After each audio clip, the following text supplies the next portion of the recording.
സായി മാക്സിന്റെ പുതിയൊരു വീഡിയോയിലേക്ക് എല്ലാവർക്കും സ്വാഗതം. ഇന്ന് നമ്മൾ പഠിക്കാൻ പോകുന്നത് സോളിഡ്സ് ആണ്, അതായത് ഘനരൂപങ്ങൾ. സോളിഡ്സിൽ ആദ്യമായിട്ട് നമ്മൾ പഠിക്കാൻ പോകുന്നത് യൂലസ് ഫോർമുലയാണ്. അതായത് ഏതൊരു കോൺവെക്സ് പോളിഹെഡ്രനും മുഖങ്ങളുടെയും മൂലകളുടെയും തുക എന്നത് വക്കുകളുടെ എണ്ണത്തേക്കാൾ 2 കൂടുതലായിരിക്കും. നമ്മളിപ്പോൾ മുഖങ്ങളുടെ എണ്ണം എന്ന് പറയുന്നത് എഫ് ആയിട്ടും മൂലകളുടെ എണ്ണം എന്ന് പറയുന്നത് വി ആയിട്ടും എടുക്കുകയാണ്.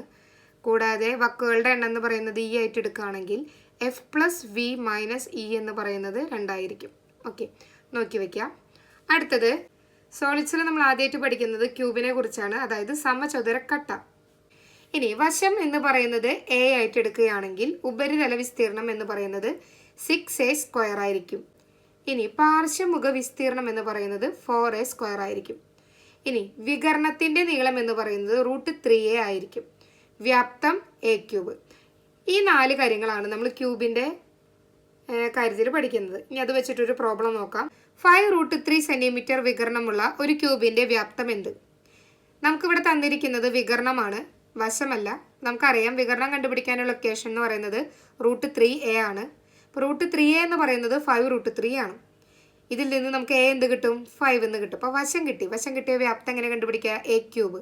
അതായത് ഇവിടെ എന്ത് വരും? 5³ വരും. 5³ എന്ന് പറഞ്ഞാൽ എന്താ? 125 സെൻറ്റിമീറ്റർ ക്യൂബ് കിട്ടും. ഓക്കെ, ഇനി അടുത്തത് പഠിക്കാൻ പോകുന്നത് ക്യൂബോയിഡ് ആണ്, അതായത് ചതുരക്കട്ട. ഒരു ചതുരക്കട്ട എടുക്കുകയാണ്. അതിൻ്റെ നീളം എല്ലും വീതി ബിയും ഉയരം എച്ചുമായിട്ട് എടുക്കുകയാണെങ്കിൽ ഉപരിതല വിസ്തീർണം എന്തായിരിക്കും? 2 × LB + BH + LH ആയിരിക്കും. ഓക്കെ, വ്യാപ്തം എന്തായിരിക്കും? LBH. ഇനി വികരണത്തിൻ്റെ നീളം √L² + B² + H². പാർശ്വമുഖ വിസ്തീർണം 2 × L + B × H. അടുത്തൊരു ക്വസ്റ്റ്യൻ നോക്കാം. ഒരു ചതുരക്കട്ടയുടെ നീളം 20% കൂടുകയും വീതി 10% കൂടുകയും ഉയരം 10% കൂടുകയും ചെയ്താൽ വ്യാപ്തം എത്ര ശതമാനം കൂടും? ഇത് 2 രീതിയിൽ ചെയ്യാം. ഇവിടെ ആദ്യം കൊടുത്തിരിക്കുന്നത് ഒരു ഷോർട്ട് കട്ട് മെത്തേഡാണ്. എങ്ങനെ ഷോർട്ട് കട്ട് മെത്തേഡ് വെച്ച് ചെയ്യാമെന്നുള്ളത് നോക്കാം. ഇനി നീളത്തിൽ എത്ര ശതമാനമാണ് കൂടിയിരിക്കുന്നത്? 20. വീതി 10%, ഉയരം 10%. അപ്പം നമ്മൾ നീളം x% വീതി y%, ഉയരം z% കൂടിയെന്ന് വിചാരിക്കുക. അങ്ങനെയാണെങ്കിൽ ശരിക്കുള്ള ഇക്വേഷൻ ഇങ്ങനെയാണ് വരുന്നത്: x + y + z + x × y + x × z + y × z / 100 + x × y × z / 10,000. Okay, അതായത് 100² എന്നാണ് ഈ കൊടുത്തിരിക്കുന്നത്. അതിനെ നമുക്ക് എങ്ങനെ എഴുതാം? 10,000 എന്ന് എഴുതാം. ഓക്കെ, ഇതാണ് ഷോർട്ട് കട്ട് മെത്തേഡ്. ഇതുവഴി ചെയ്യുമ്പോൾ നമുക്ക് എന്ത് കിട്ടി?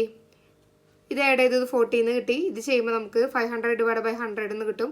ഇത് ചെയ്യുമ്പോൾ നമുക്ക് 2000 / 10,000 എന്ന് കിട്ടും. ഇതൊക്കെ കൂടി ആഡ് ചെയ്യുമ്പോൾ നമുക്ക് 45.2% എന്ന് കിട്ടും. അല്ലാതെ ഇനി എങ്ങനെ ചെയ്യാൻ നോക്കാം. നമ്മൾ വിചാരിക്കുകയാണ് നീളം 100, വീതി 100, ഉയരം 100. അപ്പോൾ 20% കൂടുന്ന പറയുമ്പോൾ അത് എത്രയാവും? 120. 10% കൂടുക എന്ന് പറയുമ്പോൾ 110. ഉയരം 10% കൂടുക എന്ന് പറഞ്ഞാൽ വീണ്ടും 110. അപ്പോൾ ഇതാണ് പുതിയ വ്യാപ്തം. വ്യാപ്തത്തിൽ എത്ര ശതമാനം കൂടുന്നില്ല ചോദിച്ചത്. ഇതാണ് പുതിയ വ്യാപ്തം. പുതിയ വ്യാപ്തത്തിൽ നിന്ന് പഴയ വ്യാപ്തം നമ്മൾ എന്തായിരുന്നു? എല്ലാം 100 എടുത്തത്.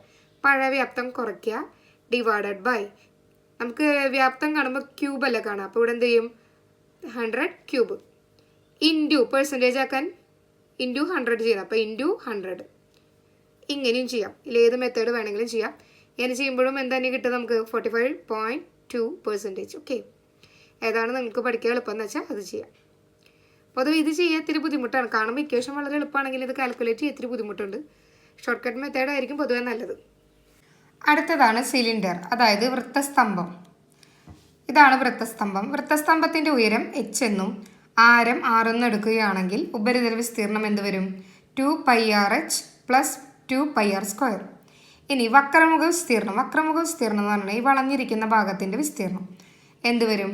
2πrh. വ്യാപ്തം, സിലിണ്ടറിൻ്റെ വ്യാപ്തം എന്ത് വരും? πr²h. ഓക്കെ, ഇനിയൊരു പ്രോബ്ലം നോക്കാം. 2 വൃത്തസ്തംഭങ്ങളുടെ ആരങ്ങൾ തമ്മിലുള്ള അംശബന്ധം 4:3 ആയാൽ വ്യാപ്തങ്ങൾ തുല്യമാകണമെങ്കിൽ ഉന്നതികൾ തമ്മിലുള്ള അംശബന്ധം ഏതായിരിക്കും എന്നാണ് ചോദിച്ചിരിക്കുന്നത്. നമുക്ക് തന്നിരിക്കുന്നത് ആരങ്ങൾ തമ്മിലുള്ള അംശബന്ധം 4:3 എന്നാണ്. ഉന്നതികൾ തമ്മിലുള്ള അംശബന്ധമാണ് നമുക്ക് കണ്ടുപിടിക്കേണ്ടത്. അതിലൊരു കണ്ടീഷൻ തന്നിരിക്കുന്നത് വ്യാപ്തങ്ങൾ തുല്യമാകണമെങ്കിൽ എന്നാണ്. അപ്പം നമുക്ക് നോക്കാം. 2 വൃത്തസ്തംഭമല്ലേ പറയുന്നത്. അപ്പോൾ ആദ്യത്തെ വൃത്തസ്തംഭത്തിൻ്റെ ആരത്തെ R1 എന്നും രണ്ടാമത്തെ വൃത്തസ്തംഭത്തിൻ്റെ ആരത്തെ R2 എന്ന് എടുക്കുകയാണെങ്കിൽ R1:R2 എന്ത് വരും? 4:3. ഓക്കെ, R1:R2 എന്ന് പറയുന്നത് 4:3 ആണെങ്കിൽ R1 എന്ത് വരും? 4x, R2 എന്ത് വരും? 3x. ഓക്കെ, ഇനി വ്യാപ്തങ്ങൾ തുല്യമായാൽ അപ്പം എന്താ? V1, അതായത് ആദ്യത്തെ സിലിണ്ടറിൻ്റെ വ്യാപ്തം V1 എന്നും രണ്ടാമത്തെ സിലിണ്ടറിൻ്റെ വ്യാപ്തത്തെ V2 എന്ന് എടുക്കുകയാണെങ്കിൽ V1 = V2. എന്താ വ്യാപ്തം കണ്ടുപിടിക്കാനുള്ള ഇക്വേഷൻ ആയിരുന്നേ? V = πr²h അല്ലേ. അപ്പോൾ V1 = എന്ത് വരും? Pi R1² H1. V2 എന്ത് വരും? Pi R2² H2. R1ന് പകരം 4x എന്നും R2ന് പകരം 3x എന്ന് ഇട്ട് കൊടുക്കാം. കോമൺ ആയിട്ടുള്ളത് കട്ടായി പോകും. അപ്പോൾ ഏതൊക്കെ? പൈയും കോമൺ ആയിട്ടുള്ളത് കട്ടായത് പോയി.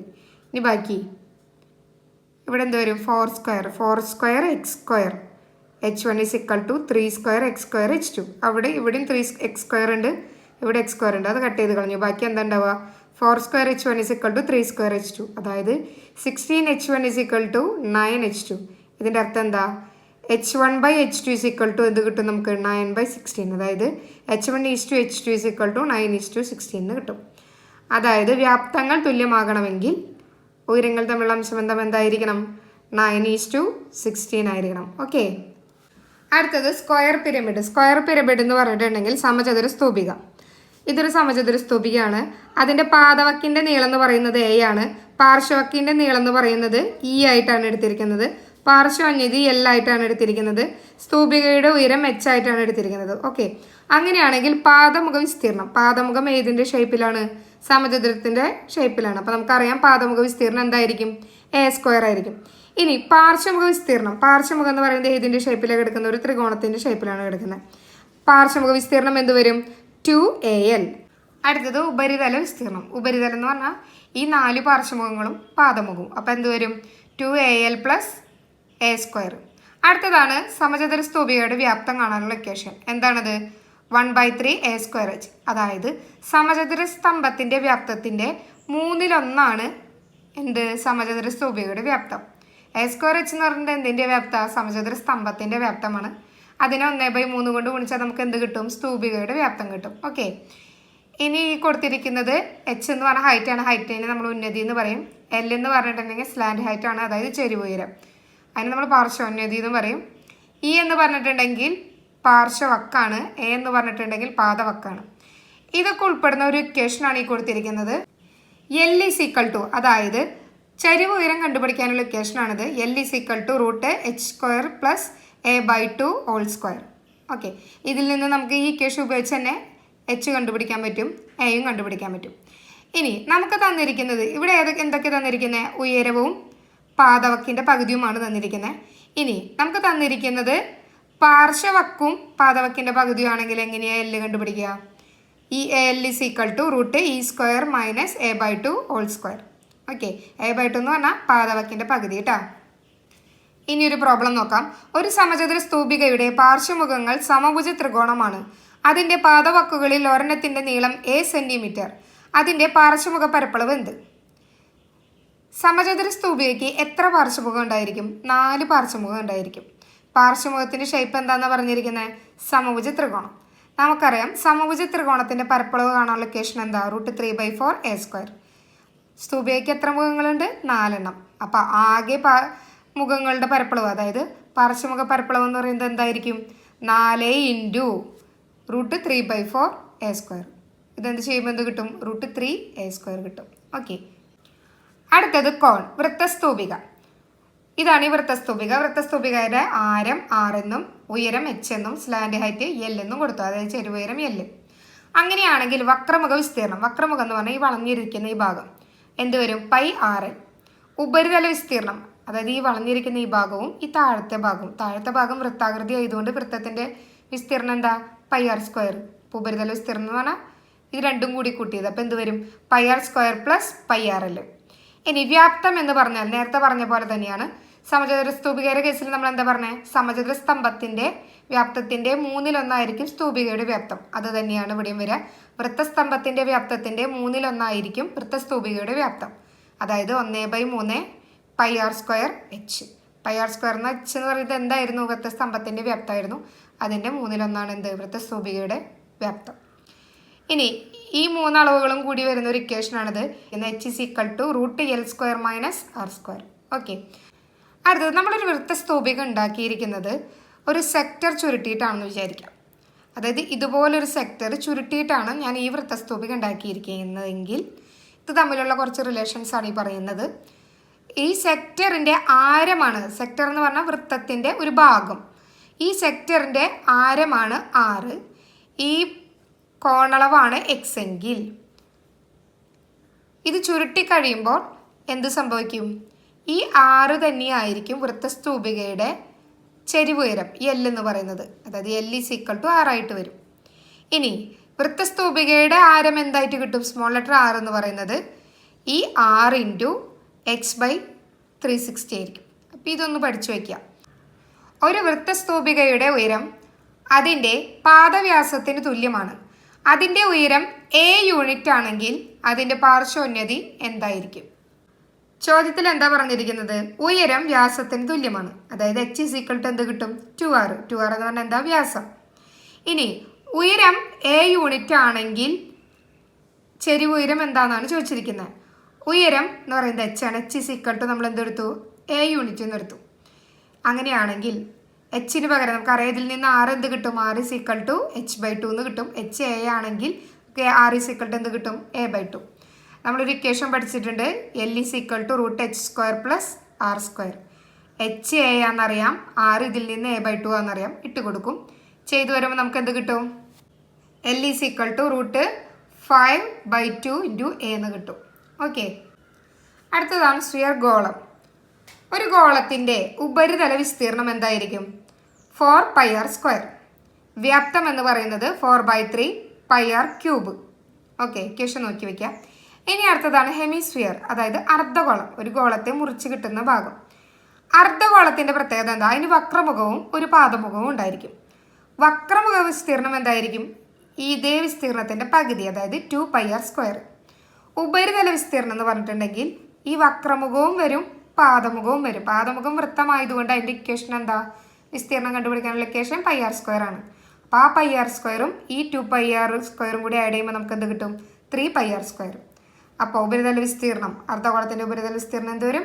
3πr². വ്യാപ്തം എന്ന് പറഞ്ഞാൽ ഈ വ്യാപ്തത്തിൻ്റെ പകുതി. അപ്പോൾ എന്ത് വരും? 2/3 πr³. ഇനി ഇത് വെച്ച് വരുന്നൊരു പ്രോബ്ലം നോക്കാം. 3 സെൻറ്റിമീറ്റർ ആരമുള്ള ഒരു ചെമ്പ് ഗോളത്തിനെ 0.2 സെൻറ്റിമീറ്റർ വ്യാസമുള്ള ഒരു കമ്പിയാക്കി മാറ്റിയാൽ കമ്പിയുടെ നീളം എന്തെന്നാണ് ചോദിച്ചിരിക്കുന്നത്.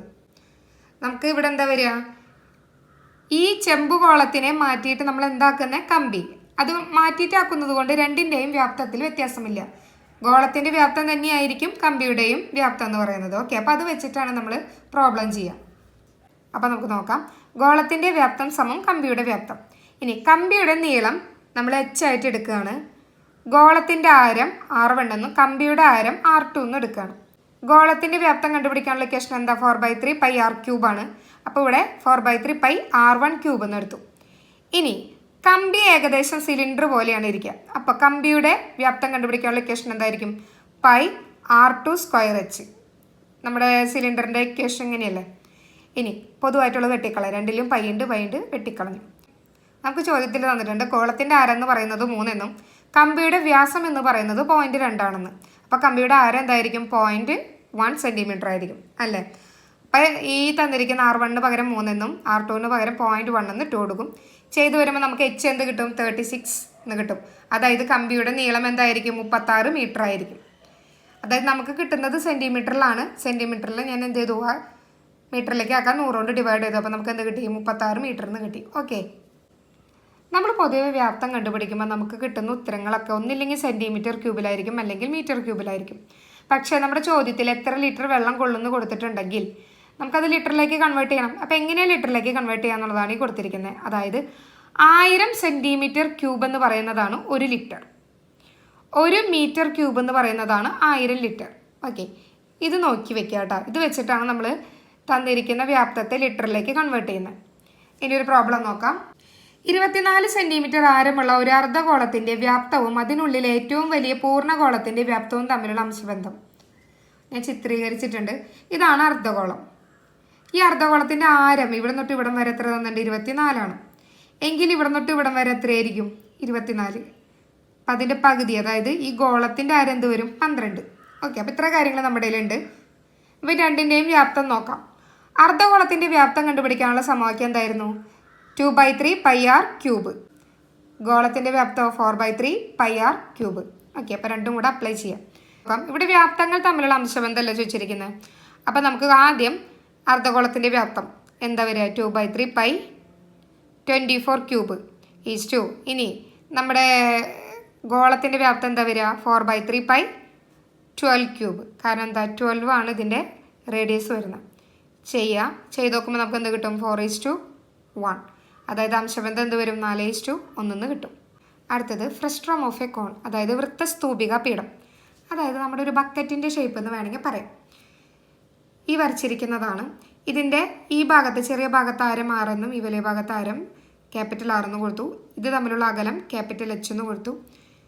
ഈ ഉയരം L എന്നും കൊടുക്കുകയാണെങ്കിൽ പാർശ്വോന്നതി ഈ L കണ്ടുപിടിക്കാനുള്ള ഇക്വേഷനാണ് ഈ കൊടുത്തിരിക്കുന്നത്. √h² plus capital R minus small r whole square. വക്രമുഖ വിസ്തീർണം കണ്ടുപിടിക്കാനുള്ള equation π small r plus capital R into L. ഉപരിതല വിസ്തീർണം കണ്ടുപിടിക്കാനുള്ള equation π into capital R square plus small r square plus small r plus capital R into L. ഇനി വ്യാപ്തം π/3 h into R square plus capital R square plus R into capital R. Okay, നമുക്കൊരു problem നോക്കാം. ഒരു ബക്കറ്റിൻ്റെ മുകൾ ഭാഗത്തെ വ്യാസം 80 സെൻറ്റിമീറ്ററും താഴ്ഭാഗത്തെ വ്യാസം 48 സെൻറ്റിമീറ്ററുമാണ്. ബക്കറ്റിൻ്റെ ഉയരം 30 സെൻറ്റിമീറ്റർ ആയാൽ അതിൽ എത്ര ലിറ്റർ വെള്ളം കൊള്ളുന്നതാണ് ചോദിച്ചിരിക്കുന്നത്. അപ്പോൾ ഈ കേസിൽ എത്ര ലിറ്റർ വെള്ളം കൊള്ളുന്നു ചോദിച്ചിട്ടുണ്ട്. ഇനിയിപ്പോൾ നമ്മൾ തൊട്ട് മുൻപ് പഠിച്ചു അതെന്താ ഷേപ്പ് വരുന്നത്? ഫ്രസ്ട്രം ഓഫ് എ കോണാണ്. അതായത് വൃത്തസ്തൂപിക പീഠത്തിൻ്റെ ഷേപ്പിലാണ് ഒരു ബക്കറ്റ് ഉണ്ടാവുക. അങ്ങനെയാണെങ്കിൽ വ്യാപ്തം കണ്ടുപിടിക്കാനുള്ള ഇക്വേഷൻ എന്തായിരുന്നു? π/3 h into capital R square plus small r square plus small r into capital R. Capital R എന്ന് പറഞ്ഞിട്ടുണ്ടെങ്കിൽ എത്ര ഇവിടെ വരിക? ഇവിടെ വ്യാസമാണ് 80 തന്നിരിക്കുന്നത്. അപ്പോൾ ആരം അതിൻ്റെ പകുതി 40 ആയിരിക്കും. ഇവിടെ താഴ്ഭാഗത്തെ സ്മോൾ r എന്ന് പറയുന്നത് കണ്ടുപിടിക്കണം. അത് വ്യാസമായിട്ടാണ് തന്നിരിക്കുന്നത്. എത്രയാണ്? 48. സ്മോൾ r എന്ത് വരും? ഇതിൻ്റെ പകുതി, അതായത് 24. ഇട്ട് കൊടുക്കുക ഇക്വേഷനിൽ. ക്യാപിറ്റൽ R സ്ക്വയറിന് പകരം 40 സ്ക്വയർ ഇട്ട് കൊടുത്തു. സ്മോൾ r സ്ക്വയറിന് പകരം 24 സ്ക്വയർ ഇട്ട് കൊടുത്തു. ഓക്കെ, 6 ഇൻറ്റു 6ന് പകരം 24 ഇൻറ്റു 40 ചെയ്ത് വരുമ്പോൾ നമുക്ക് എന്ത് കിട്ടും? 31,360 π സെൻറ്റിമീറ്റർ ക്യൂബ് എന്ന് കിട്ടും. ഇത് സെൻറ്റിമീറ്റർ ക്യൂബിലല്ല കിട്ടിയിരിക്കുന്നത്. സെൻറ്റിമീറ്റർ ക്യൂബിൽ കിട്ടിയിരിക്കുന്ന ഉത്തരത്തെ എങ്ങനെയാണ് ലിറ്ററിലേക്ക് കൺവേർട്ട് ചെയ്യുക? നമ്മൾ പഠിച്ചു 1000 സെൻറ്റിമീറ്റർ ക്യൂബാണ് 1 ലിറ്റർ. അപ്പോൾ അതിനെ ലിറ്ററിലേക്ക് കൺവേർട്ട് ചെയ്യണമെങ്കിൽ കിട്ടിയ ഉത്തരത്തെ നമ്മൾ എന്ത് 1000 കൊണ്ട് ഡിവൈഡ് ചെയ്താൽ മതി. ഡിവൈഡ് ചെയ്യുമ്പോൾ നമുക്ക് എന്ത് കിട്ടും? 31.36 π ലിറ്റർ എന്ന് കിട്ടും. ഇനി എന്താ ചെയ്യുന്നത് വെച്ചാൽ പൈക്ക് വാല്യൂ ഇട്ട് കൊടുക്കുക. പൈയുടെ വാല്യൂ നമുക്കറിയാം 3.14 ആണ്. 3.14 ഇട്ട് കൊടുക്കുമ്പോൾ നമുക്ക് എന്ത് കിട്ടും? ഇത് അപ്രോക്സിമേറ്റ്ലി ഈക്വൽ ടു എന്തായിരിക്കും? 98.47 ലിറ്റർ ആയിരിക്കും. ഓക്കെ, ഏകദേശം 98.47 ലിറ്റർ ഉണ്ടായിരിക്കും. അപ്പോൾ ഇന്നത്തെ വീഡിയോ നിങ്ങൾക്ക് ഇഷ്ടമായെങ്കിൽ ലൈക്ക് ചെയ്യുക, ഷെയർ ചെയ്യുക, സബ്സ്ക്രൈബ് ചെയ്യുക, പിന്നെ കമൻറ്റ് ചെയ്യുക കേട്ടോ. Thank you.